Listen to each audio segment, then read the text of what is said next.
Hello दोस्तों, welcome to Prayagraj board exam. आप सभी का प्रयागराज बोर्ड एग्जाम में बहुत बहुत स्वागत है।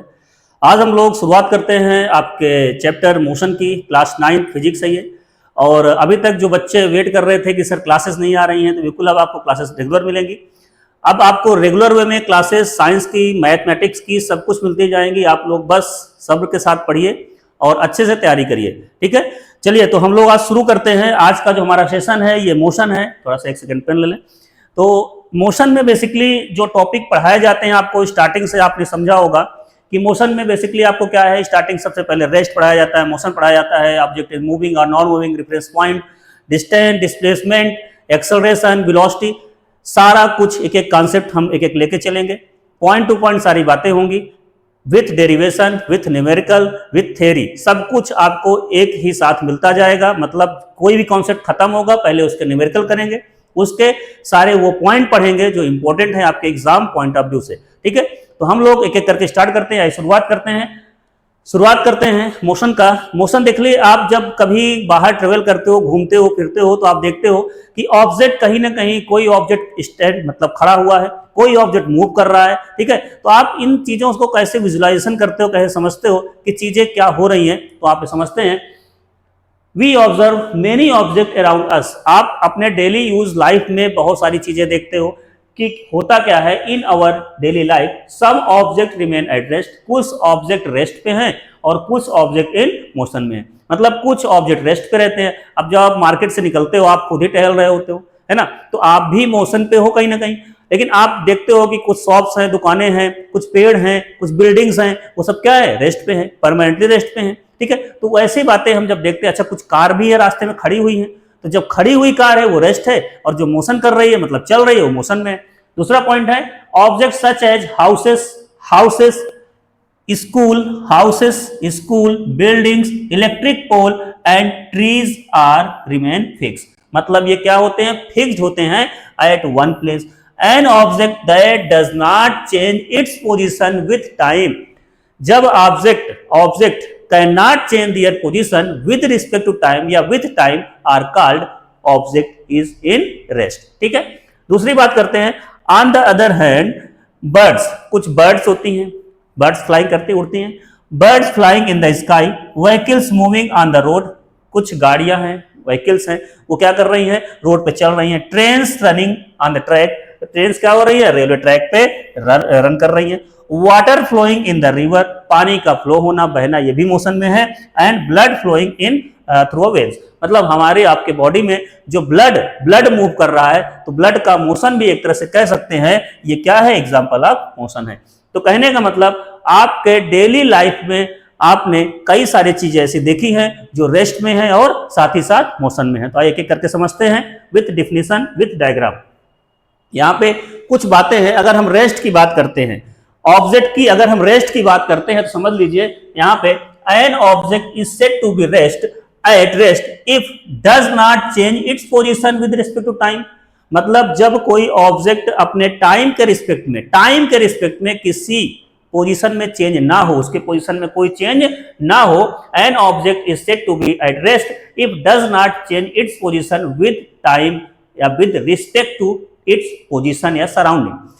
जैसे सपोज दैट कोई कार खड़ी है, कोई कार यहाँ पे खड़ी है ना, और ये तब से खड़ी है जब से आप देख रहे हो। मान लीजिए आप सुबह से देख रहे हो, सुबह से शाम तक खड़ी है यहीं पे, इसको हम क्या बोलेंगे, रेस्ट ही तो बोलेंगे, और तो कुछ बोल नहीं सकते हैं। Object is in rest. ये इलेक्ट्रिक पोल है, इलेक्ट्रिक पोल चलता फिरता तो है नहीं, एक जगह स्थायी रहता है, स्थिर रहता है, तो ये भी क्या है, एट रेस्ट ही रहेगा। रेड सिग्नल देगा या सिग्नल देगा, सिग्नल केवल चेंज करता रहेगा, पोल तो खड़ा ही रहेगा। ये ट्री है, ऐसा तो नहीं कि ट्री मूव करता है ना, सुबह यहां शाम वहां, ऐसा नहीं है। ये ट्री भी क्या है, एट रेस्ट ही रहेगा। अब इसको आप उठा के उखाड़ के कहीं और लगा दो, वो अलग बात है, सर मोशन कर गया, वो एक्सेप्शनल है। बाकी यहाँ पे नॉर्मल अगर देखा जाए, ट्री हमेशा एक जगह स्थायी है। ये बिल्डिंग है, बिल्डिंग भी एक जगह स्टेबल है। आपकी स्कूल की बिल्डिंग सपोज दैट है, तो building is at rest on the ground, ठीक है। तो कहने का मतलब when any object cannot change their position with respect to time are called object is in rest, object rest में रहेगा। क्लियर, चलिए आगे बढ़ते हैं। हाँ, कुछ एग्जांपल्स हैं। बुक ऑन द टेबल, आपकी टेबल आपके बुक में पड़ी हुई है, ये भी रेस्ट भी मानी जाएगी। पार्कदार, कोई कार खड़ी है पार्किंग में। Chair on the classroom, classroom में चेयर है, ये भी रेस्ट पे है। Tree, building, traffic signal pole and stone on the ground and lamp post. मतलब ये सारी बातें जितनी भी हैं सब रेस्ट पे रहती हैं जब तक कि इसको कोई पर्सन उठाएगा नहीं, इधर उधर नहीं डिस्टर्ब करेगा। ठीक है, तो ऑब्जेक्ट इज इन रेस्ट। चलिए आगे बढ़ते हैं। आगे का टॉपिक हमारा क्या है? मोशन। अब बात आती है मोशन की।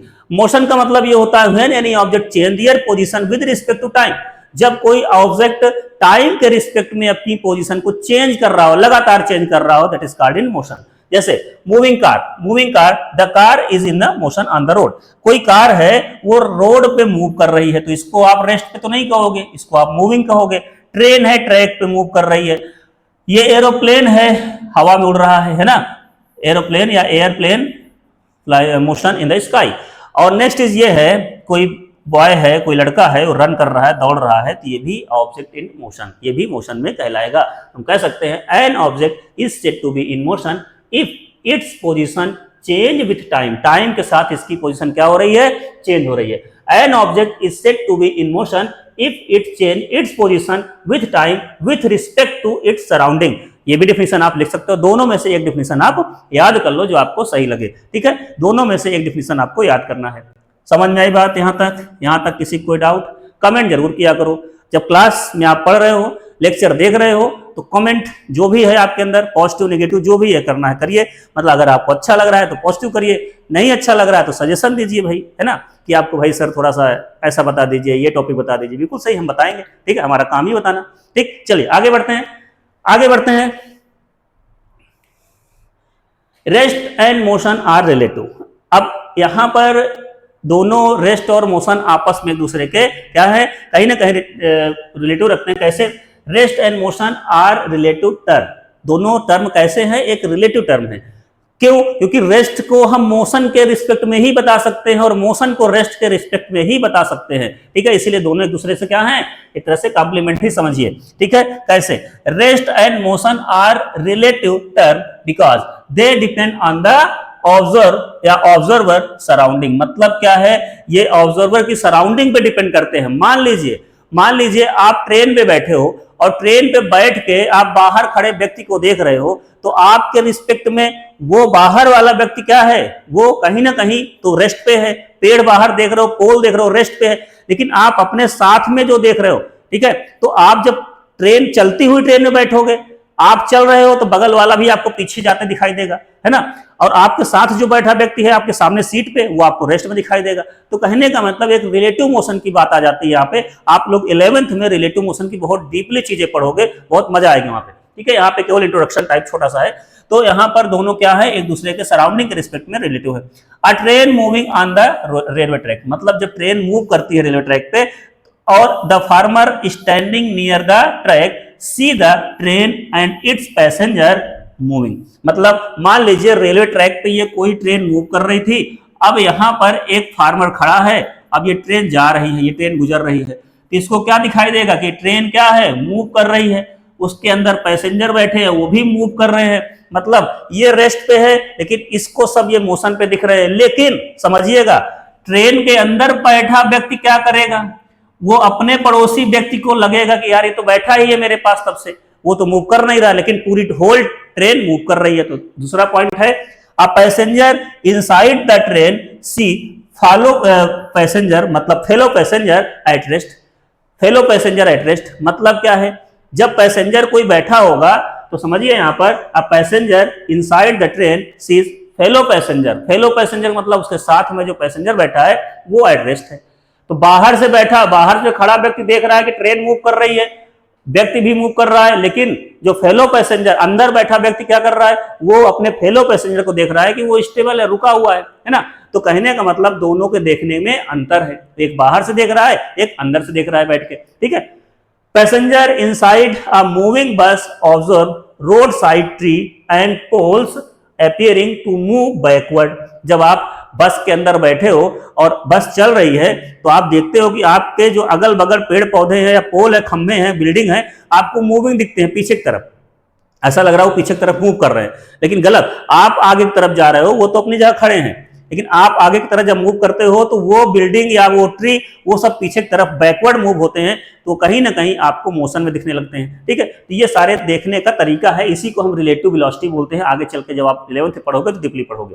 ठीक है, 10 whether an object as an rest, जबकि वो ऑब्जेक्ट रेस्ट पे होते हैं, or motion depend upon the observer frame, observer frame of reference पे डिपेंड करता है कि वो ऑब्जेक्ट मोशन पे है कि रेस्ट पे है। ठीक, चलिए आगे बढ़ते हैं।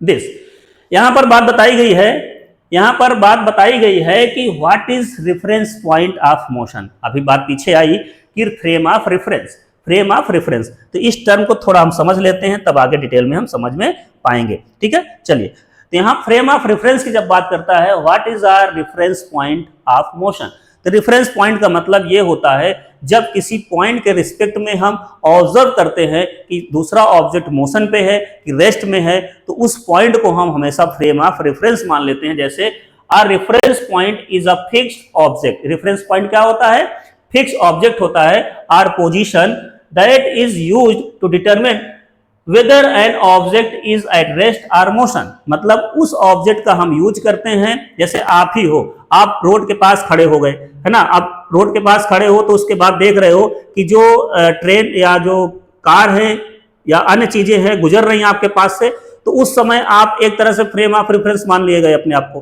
क्यों? क्योंकि आप ऑब्जर्व कर रहे हो, ऑब्जर्व कर रहे हो कि आपके पास से ट्रेन, वो कोई गाड़ी जा रही है, व्हीकल जा रही है, कोई कार जा रही है, कोई बाइक जा रही है, तो आप ऑब्जर्व करते जा रहे हो और अपने आप को रेफरेंस मान के चल रहे हो कि मैं खड़ा हूं, मैं यहां से ऑब्जर्व करूंगा। ठीक है, उसी तरह से कोई पोल भी हो सकता है, इस पोल के रिस्पेक्ट में ये कार पहले यहां थी, इसके बाद ये कार यहां पहुंच गई। समझ लेते हैं, मान लीजिए ये एक ट्री है, अब इस ट्री के रिस्पेक्ट में ये है, ये व्यक्ति पहले यहां था, ठीक है, कुछ देर बाद वो यहां पहुंचा, कुछ देर बाद वो यहां पहुंचा, कुछ देर बाद वो यहां पहुंच गया घूमते फिरते। ये इसके नीचे एक आदमी खड़ा है, ये ट्री भी है, तो ये आदमी ऑब्जर्व कर रहा है कि ये पहले ए पॉइंट पे था, फिर बी पे पहुंचा, फिर सी पे, फिर डी पे। उसी तरह से ये पेड़ भी ऑब्जर्व कर सकता है, मतलब ऑब्जर्व के फॉर्म में हम रेफरेंस पॉइंट मान सकते हैं कि इस पेड़ के रिस्पेक्ट में पहले वो यहां था, फिर यहां आया, फिर यहां आया, फिर यहां आया। तो हम कह सकते हैं कि रेफरेंस पॉइंट यहां पर ये हमारा ट्री है। ठीक है, अगर ये व्यक्ति ऑब्जर्व कर रहा है खड़े होकर, तो ये भी रेफरेंस पॉइंट मान लिया सकता है। एक कोई पोल हो, इलेक्ट्रिक पोल हो, हम इससे भी कह सकते हैं कि हाँ, इस खंभे से पहले वो यहां था, फिर यहां आया, फिर यहां आया, फिर यहां। तो कहने का मतलब हर चीज के लिए एक रेफरेंस पॉइंट होता है। तो डिफिनेशन अगर हम बात करें, ये भी डिफिनेशन हो सकती है, our reference point is a fix point or object which respect to which the position of another object is compared to a determine its motion। मतलब क्या है, किसी ऑब्जेक्ट के मोशन को डिटरमिन करने के लिए जिस ऑब्जेक्ट से हम उस ऑब्जेक्ट की मोशन को डिटेक्ट करते हैं, समझते हैं या देखते हैं कि कितना मोशन किया, कहां पे उसकी शिफ्टिंग हुई, किस पोजीशन से किस पोजीशन में मूव किया, ये सारी जानकारी लेते हैं, उसको हम रेफरेंस पॉइंट कह सकते हैं।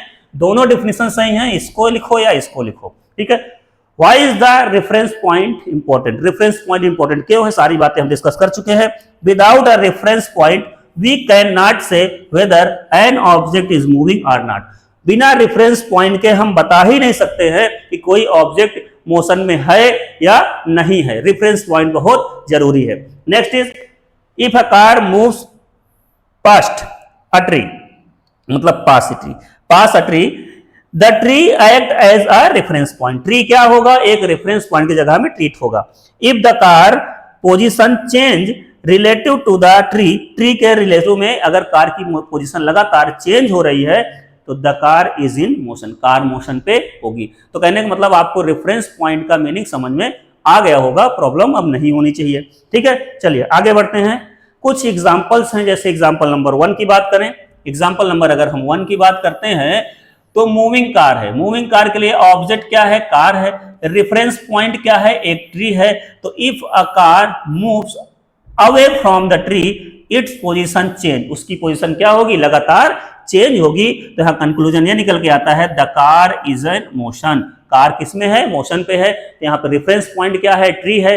जब कोई कार किसी ट्री के पास जैसे है, खड़ी है, मूव कर रही है इसके बाद, तो आप रेफरेंस पॉइंट ट्री मानोगे। और कार क्या है, ऑब्जेक्ट है, जो कार मूविंग कार है, और उसके बाद the car is in motion. दूसरा ऑब्जेक्ट है person sitting in the bus, person bus पे बैठा है, तो relative to the bus the person is at rest. मतलब बस के रिस्पेक्ट में अगर देखा जाए तो बस में बैठा हुआ, अगर बस से देखा जाए, बस में आप बैठे हो, अगर बस के रिस्पेक्ट में देखें तो आप क्या हो, रुके हुए हो, रेस्ट में हो, क्योंकि बस के अंदर बैठे हो।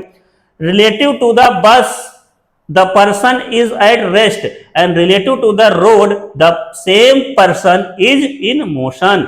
मान लीजिए अगर हम बात कर रहे हैं, ये बस है, अब इस बस के अंदर आप बैठे हो, सपोज दैट ये बैठे हो, अब ये रोड पे मूव कर रही है, तो इस बस के कंपेरिजन में आप तो रेस्ट पे हो। अगर बस के कंपेयर में देखा जाए, बस को फ्रेम ऑफ रेफरेंस माने, तो आप रेस्ट पे हो। लेकिन अगर बाहर रोड के कंपेयर में देखा जाए तो आप लगातार अपनी पोजीशन रोड के रिस्पेक्ट में चेंज कर रहे हो कि नहीं कर रहे हो।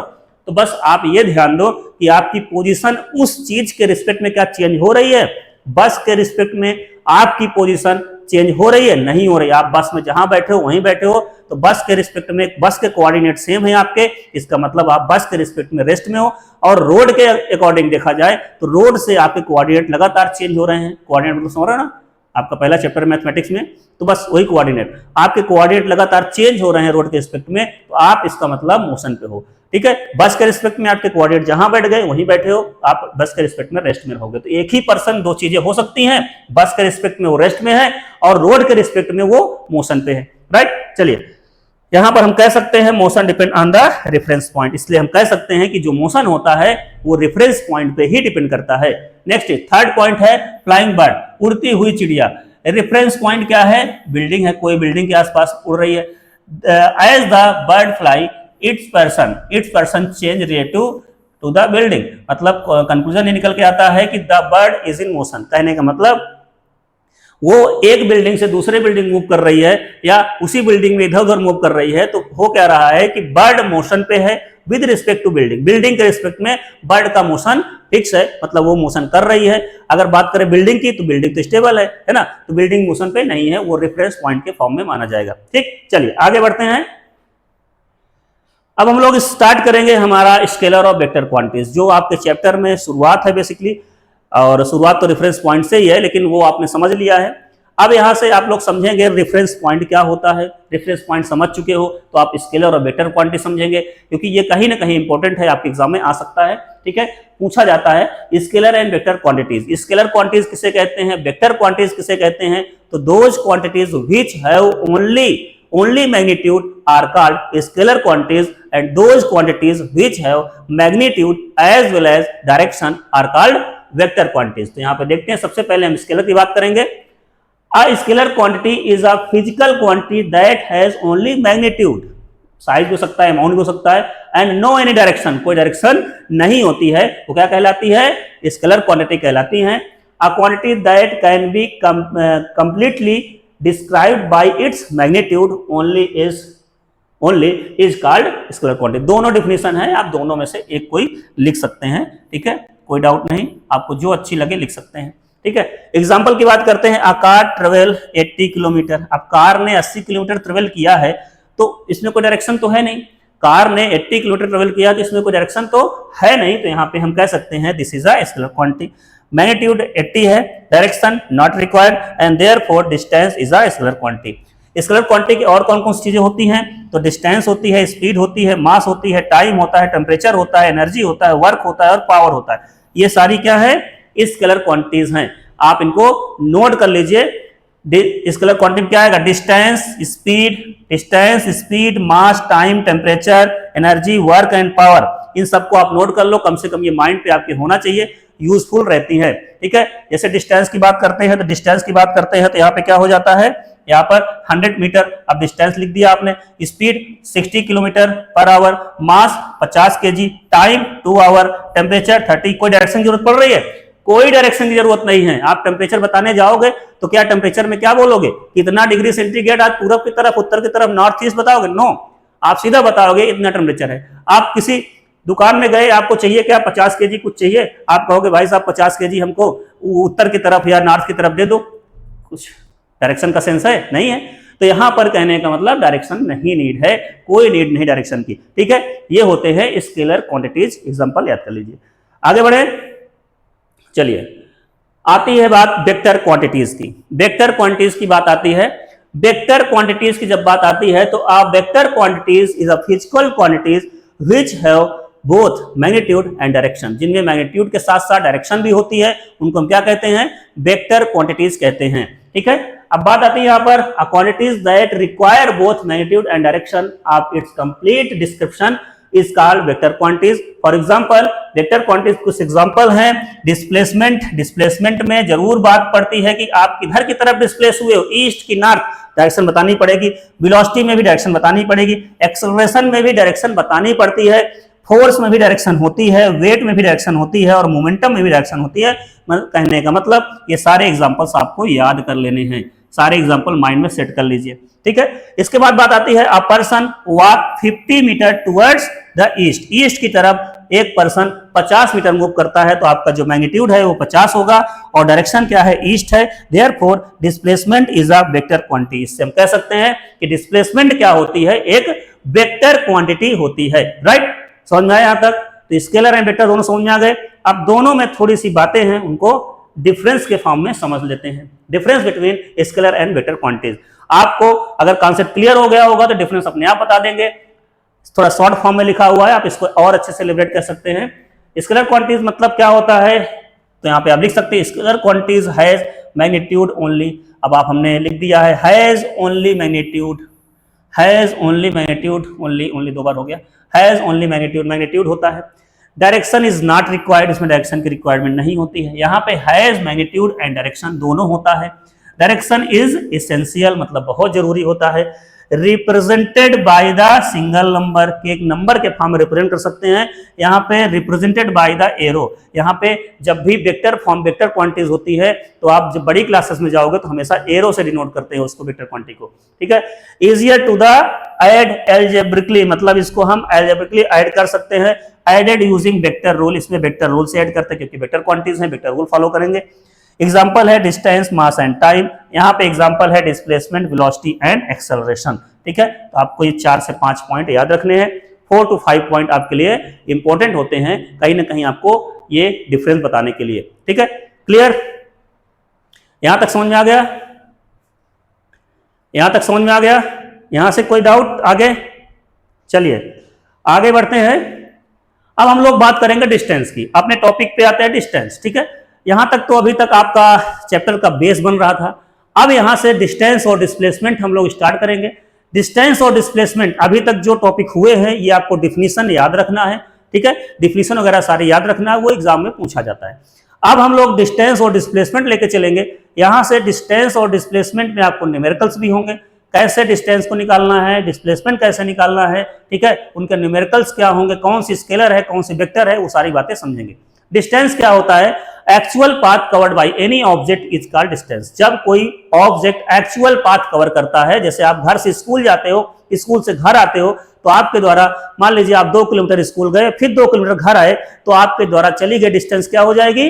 4 किलोमीटर हो जाएगी। लेकिन आपका डिस्प्लेसमेंट क्या हो जाएगा? 0। जब आप वापस आ जाओगे 0 हो जाएगा, ठीक है। लेकिन आपने मूवमेंट तो किया, तो डिस्टेंस तो 0 नहीं हो सकती है।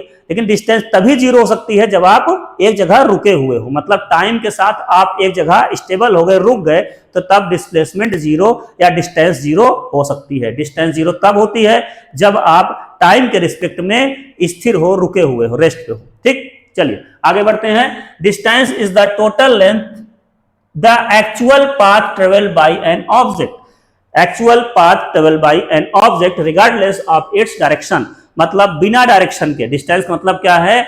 बिना डायरेक्शन के जब कोई ऑब्जेक्ट एक्चुअल पाथ कवर करता है उसे हम डिस्टेंस कहते हैं, या ये भी लिख सकते हैं actual path covered by any object is called distance, ठीक है।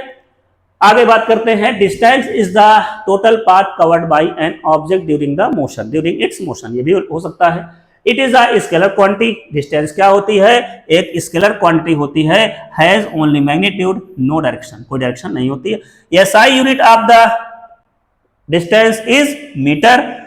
इट इज पॉजिटिव और जीरो, ये पॉजिटिव तो होती ही होती है, जीरो भी हो सकती है। जीरो केवल एक केस में होती है, ध्यान देना, हमेशा नहीं होती है, हमेशा नहीं होती है जीरो। यहां पर ये जीरो तब होती है जब ऑब्जेक्ट रेस्ट पे होता है, तब डिस्टेंस जीरो हम कह सकते हैं, ठीक है। बाकी अदरवाइज यहां पे हमेशा पॉजिटिव होगी।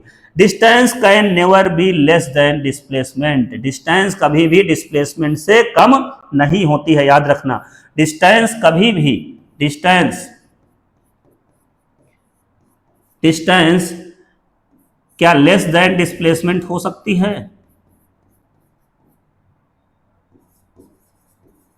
हो सकती है? नेवर, कभी नहीं हो सकती है। Distance can never be less than displacement, displacement में से डिस्टेंस हमेशा क्या होती है? ज्यादा ही होती है। डिस्प्लेसमेंट से डिस्टेंस हमेशा ज्यादा ही होती है, ठीक है। समझ में आई बात?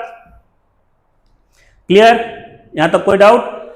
The distance travelled bye an object is the total length of the path covered during the motion. मान लीजिए ऑब्जेक्ट आप यहां से ए से बी जा रहा है।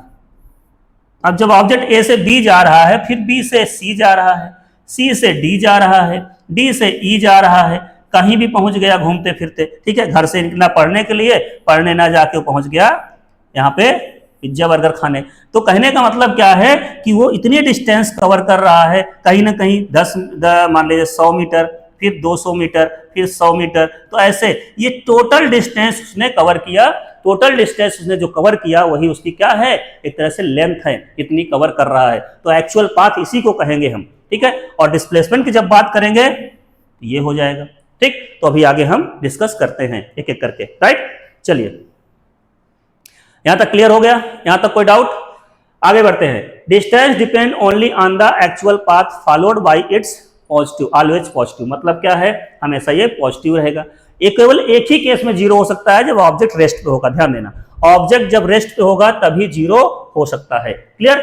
चलिए, एक आवर मतलब 1 आवर डिस्टेंस मतलब 40 किलोमीटर यहाँ पे लिखा हुआ। एक आवर में डिस्टेंस जो है 40 किलोमीटर की डिस्टेंस कोई कवर करता है, तो कहने का मतलब हम कह सकते हैं कि ऑब्जेक्ट की जो स्पीड है वो बाद में, अभी स्पीड के बारे में बाद में बात करेंगे, मतलब 40 किलोमीटर की डिस्टेंस वो कवर कर रहा है, ठीक है। कब? 1 घंटे में। चलिए आगे बढ़ते हैं।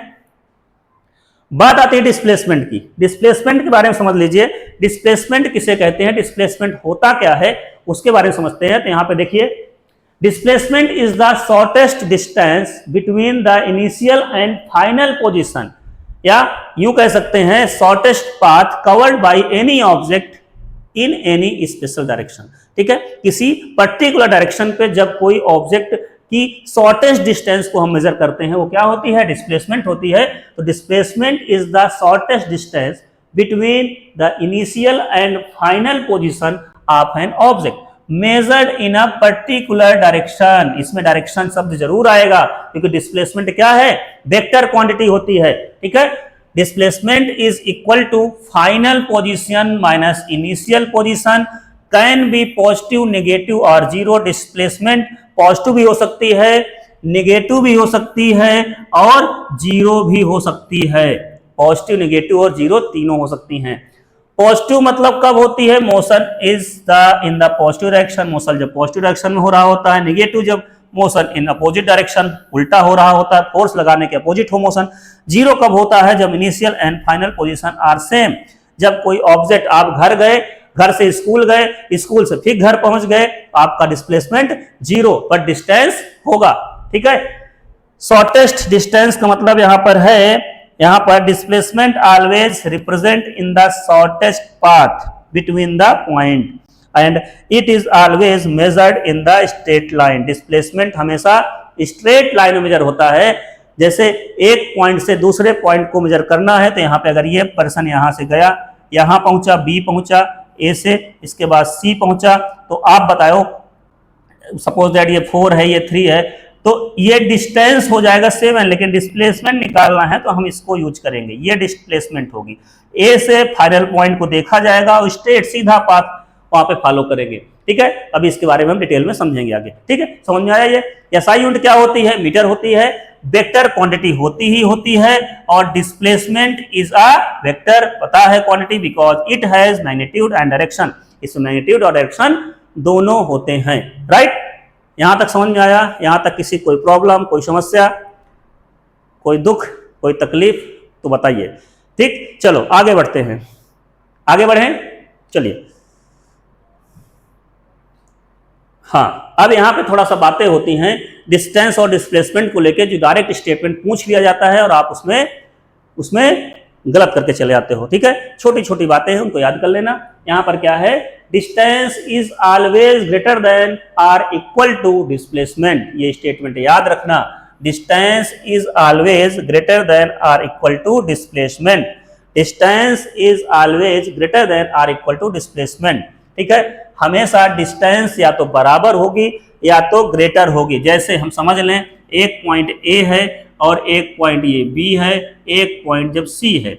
अब जब ए से बी और बी से सी जा रहे हैं, कोई पर्सन बी से सी जा रहा है, तो आप बताइए यहाँ पर डिस्टेंस, यहाँ पर ए से बी यहाँ आई है, बी से सी थोड़ा नीचे आई है, तो ए से बी कोई पर्सन जा रहा है, तो अगर ए से बी की बात करते हैं, ये 4 मीटर है, तो डिस्टेंस और डिस्प्लेसमेंट दोनों 4 ही तो होंगे। लेकिन जब ए से सी जाएगा, ये 3 आ गया, तो डिस्टेंस हो जाएगा 7, लेकिन डिस्प्लेसमेंट अब अलग होगा।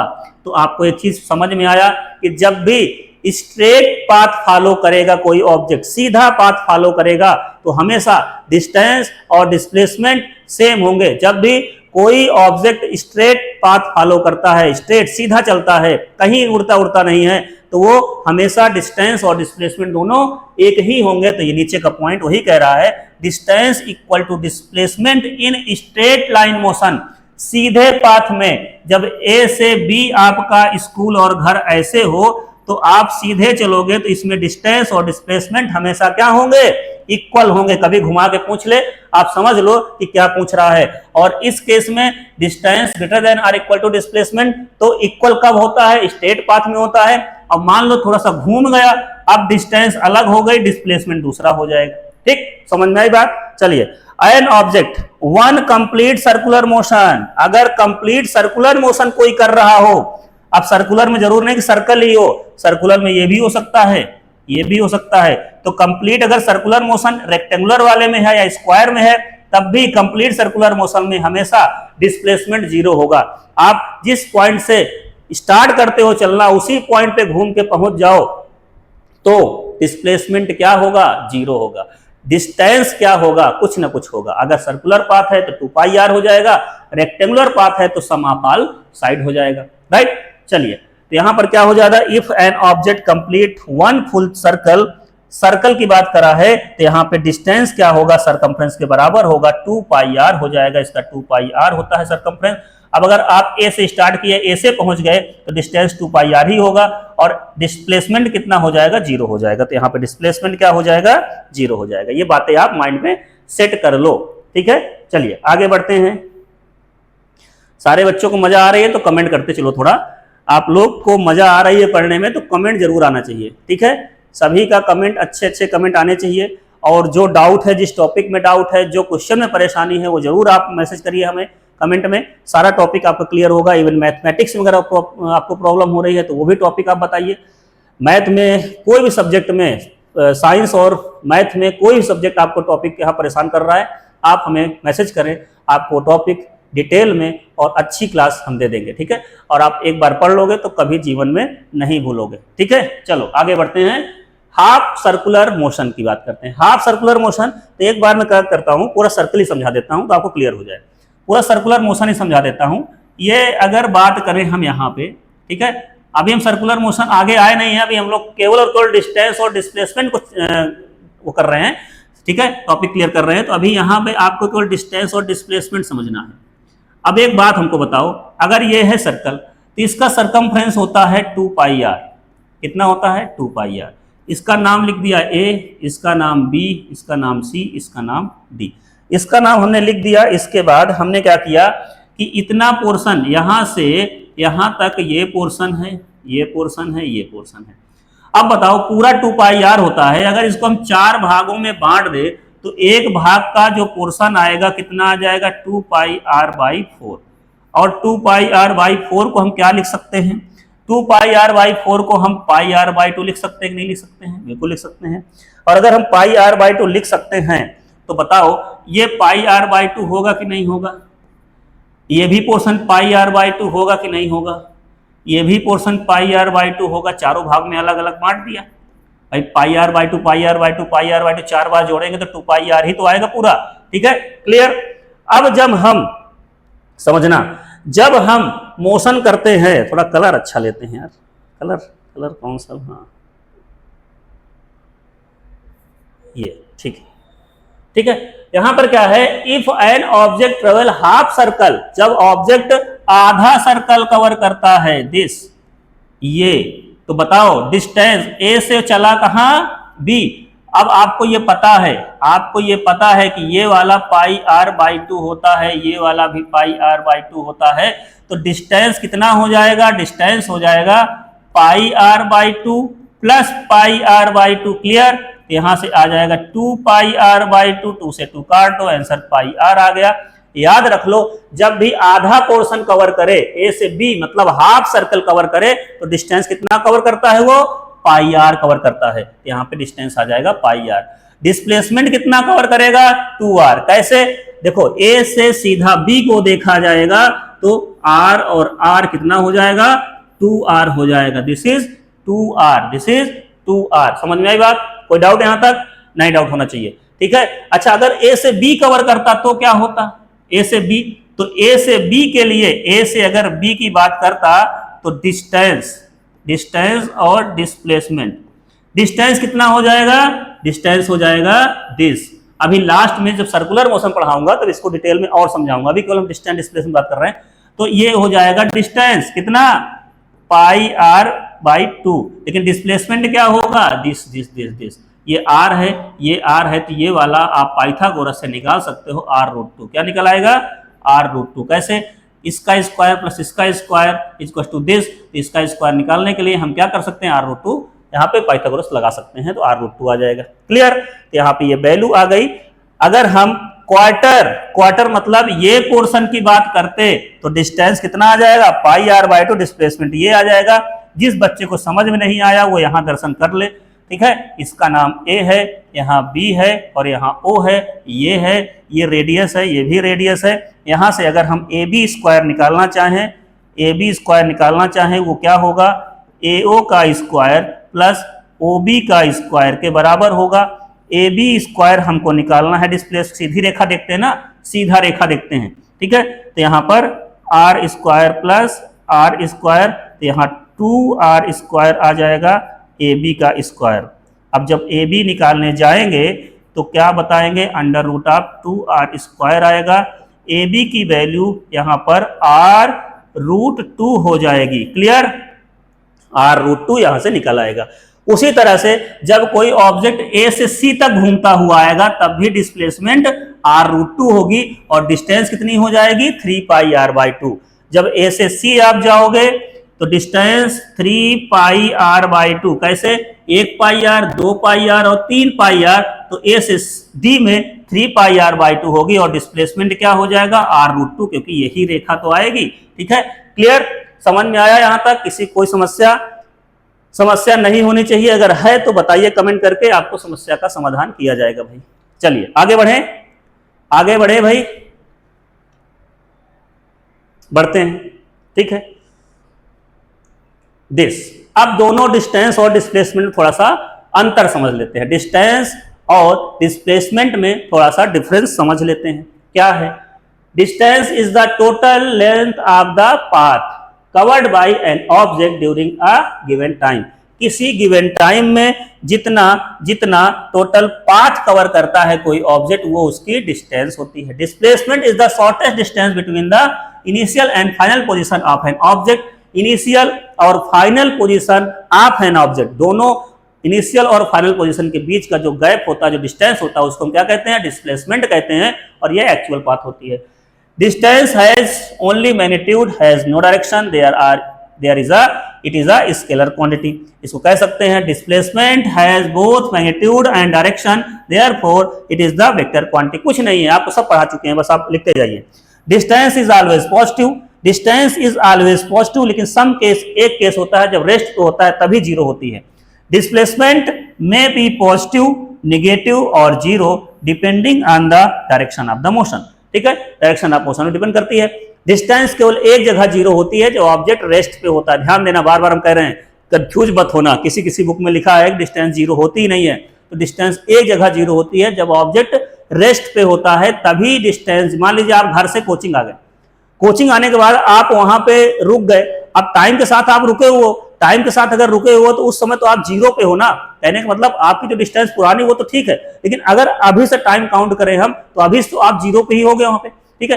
तो कहने का मतलब ऑन द स्पॉट अगर आप बैठे हो कहीं पर तो आपकी डिस्टेंस उस समय जीरो से शुरुआत होगी, ठीक है। इसके बाद क्योंकि ग्राफ भी आपको कहता है ना, ग्राफ भी तो कहता है अगर डिस्टेंस जीरो नहीं होती तो ग्राफ यहां से क्यों स्टार्ट करते हो भाई, यहां से मत करो, है ना। ये डिस्टेंस है, ये टाइम ग्राफ यहां स्टार्ट करते हैं क्योंकि डिस्टेंस जीरो होती है, ठीक है। नहीं तो यहां से स्टार्ट करते हैं कुछ ना कुछ, है ना। तो डिस्टेंस से अगर हम स्टार्ट करते हैं तो डिस्टेंस जीरो हो सकती है with respect to time, time के साथ, ठीक। चलिए आगे बढ़ते हैं। Distance always greater than or equal to the magnitude of displacement. डिस्टेंस हमेशा ग्रेटर होती है डिस्प्लेसमेंट से। यहां पर the magnitude of displacement is always less than or equal to the distance. दोनों बातें सही हैं, दोनों उल्टा लिखा गया है, बस इसके लिए ये हो गया, इसके लिए ये हो गया। समझ में आया यहां तक? किसी को कोई डाउट? चलिए नोट कर लीजिए, स्क्रीनशॉट जरूर ले लिया करिए, हट गए हम, स्क्रीनशॉट ले लीजिए अगर आपको लिखना है तो, ठीक है। Okay clear? कोई समस्या नहीं? समस्या आगे बढ़ रहे हैं, समस्या नहीं होने देंगे, परेशान मत हो, ठीक है, समस्या होने ही नहीं देंगे। चलो अब इसी के बेसिस पे आज हम जो डिस्टेंस और डिस्प्लेसमेंट के क्वेश्चन हैं वो सॉल्व करेंगे, ठीक है। मतलब आपको डिस्टेंस और डिस्प्लेसमेंट समझ में आ गया है, अब आपको क्वेश्चन सॉल्व करना सिखाते हैं। क्वेश्चन समझिए।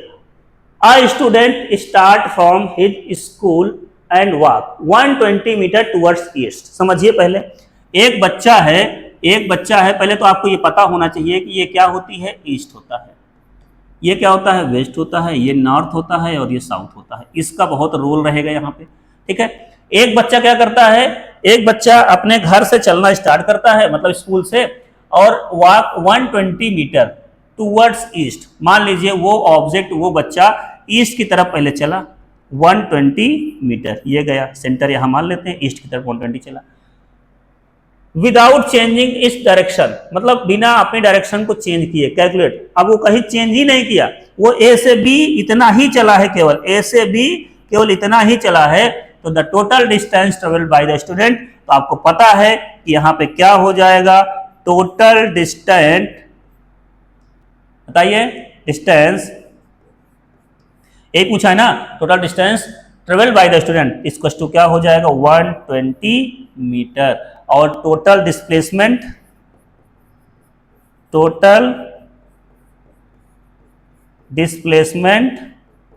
Is also 120 metre. ये वही वाला केस है जब कोई बच्चा स्ट्रेट लाइन पाथ फॉलो करता है, उस केस में डिस्टेंस और डिस्प्लेसमेंट बोथ आर इक्वल, उस केस में दोनों क्या होंगे, सेम होंगे। तो यहां पे आपको समझ में आ गया होगा, ये वही केस है हमारा, बहुत अच्छा केस है, राइट। चलिए आगे बढ़ते हैं, आगे बढ़े, यहां तक क्लियर? आगे बढ़ते हैं क्वेश्चन नंबर 2। क्वेश्चन नंबर 2 पे आते हैं। A boy walk 80 metre towards north. तो सबसे पहले आप ये जरूर बना लिया करो ताकि आप गलतियां ना करो, है ना। यहाँ पे ये नॉर्थ होगा, ये साउथ होगा, ये ईस्ट होगा, ये वेस्ट होगा। A boy walk 80 metre towards north. बच्चा जो है वो नॉर्थ की तरफ 80 मीटर चला, चलो चला दो इसको, ये बच्चे को 80 मीटर हमने चला दिया नॉर्थ की तरफ।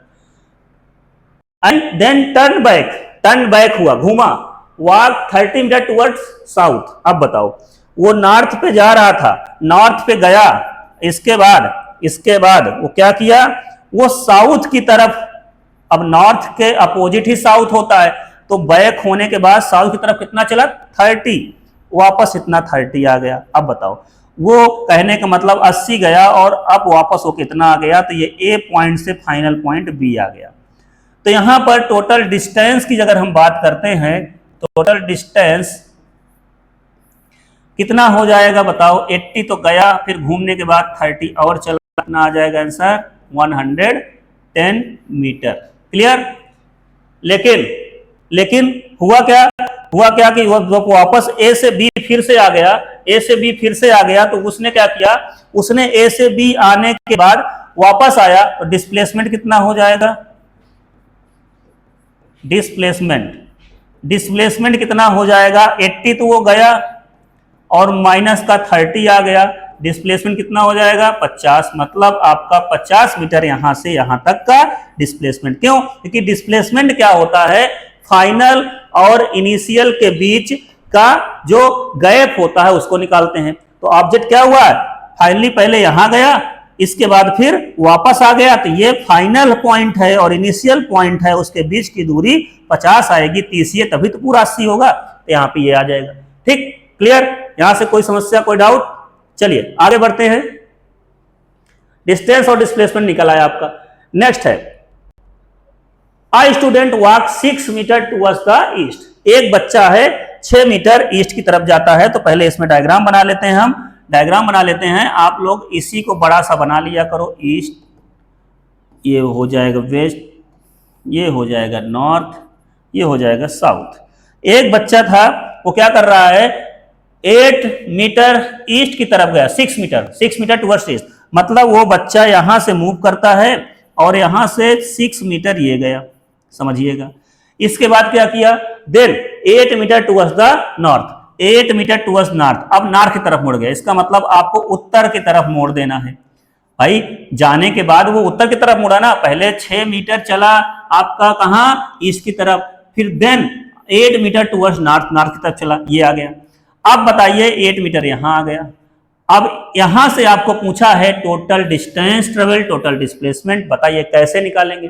तो थोड़ा पाइथागोरस का यूज करेंगे, आप समझ लो। यहां पर हमसे ये डिस्टेंस पूछ रहा है, कहीं ना कहीं ये डिस्टेंस पूछी जा रही है, ये दिस, ये सी पॉइंट है, ये ए पॉइंट है और ये बी पॉइंट है। तो आपसे डिस्टेंस जब पूछता है तो डिस्टेंस निकालने के लिए क्या करोगे, डिस्टेंस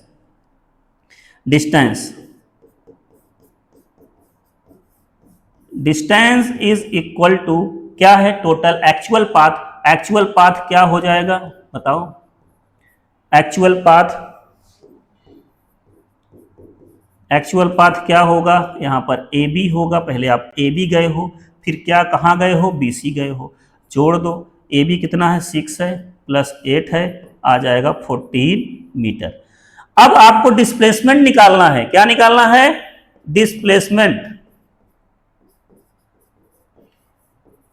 डिस्प्लेसमेंट क्या होगा, एसी आपको निकालना है। फाइनली क्या निकालना है, एसी। अब थोड़ा समझ लेते हैं ये एसी कैसे निकलेगा।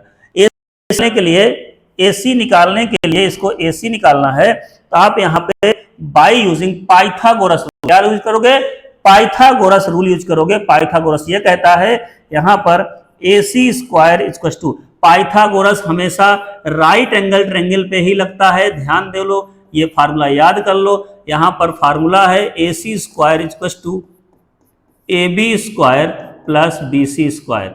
जब ये राइट एंगल ट्रायंगल होगा तभी हम इस AC की वैल्यू को इनकी हेल्प से निकाल सकते हैं, ये होता है पाइथागोरस रूल। तो AC square equal to AB square plus BC square रख देंगे।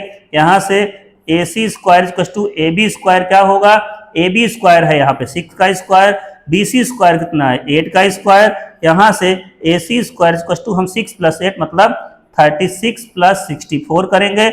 AC square is equal to 100 आ जाएगा। यहां से AC की वैल्यू आएगी अंडर रूट ऑफ 100, AC कितना आ जाएगा 10 आ जाएगा।